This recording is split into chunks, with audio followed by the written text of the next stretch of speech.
மேலே இருக்க இந்த இமேஜை பாருங்கள். இந்த இமேஜ் ரெண்டுமே ஏ மற்றும் பி ரெண்டுமே பார்க்க ஒன்று போல தான் இருக்கும். ஆனால் இது ரெண்டுமே ஒன்று போல கிடையாதுங்க. இதில் மொத்தம் 5 டிஃப்ரென்ஸ் இருக்குது. அந்த 5 டிஃப்ரென்ஸுமே நீங்கள் கண்டுபிடிக்கிறதுக்கு நான் ஒரு 20 செகண்ட் டைம் தர்றேங்க. அந்த டயத்துக்குள்ளே இந்த 5 டிஃப்ரென்ஸ் நீங்கள் கண்டுபிடிச்சிங்கன்னா கமெண்ட் பாக்ஸில் போய் எஸ்ன்னு சொல்லி கமெண்ட் பாக்ஸில் கமெண்ட் பண்ணுங்கள். அப்படி இல்லைன்னா நோன்னு சொல்லி கமெண்ட் பண்ணிடுங்க. இப்போ உங்கள் டைம் ஸ்டார்ட் நவ்.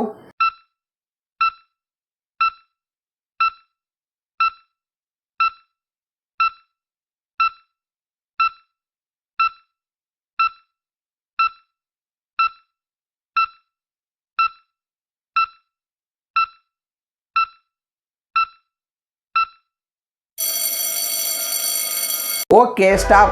இப்போ நீங்கள் அந்த 5 டிஃப்ரென்ஸையும் கரெக்டாக கண்டுபிடிச்சிருந்தீங்கன்னா நீங்கள் எஸ்ன்னு மறக்காமல் கமெண்ட் பாக்ஸில் கமெண்ட் பண்ணிடுங்க. அப்படி நீங்கள் கண்டுபிடிக்கலைன்னா நோன்னு சொல்லி கமெண்ட் பாக்ஸில் கமெண்ட் பண்ணிடுங்க. கண்டுபிடிக்க அவங்களுக்கு ஒன்றும் பிரச்சனை இல்லைங்க. நீங்கள் நெக்ஸ்ட் வீடியோவில் ட்ரை பண்ணி பாருங்கள். Okay bye. நம்ம நெக்ஸ்ட் வீடியோவில் பார்க்கலாம்.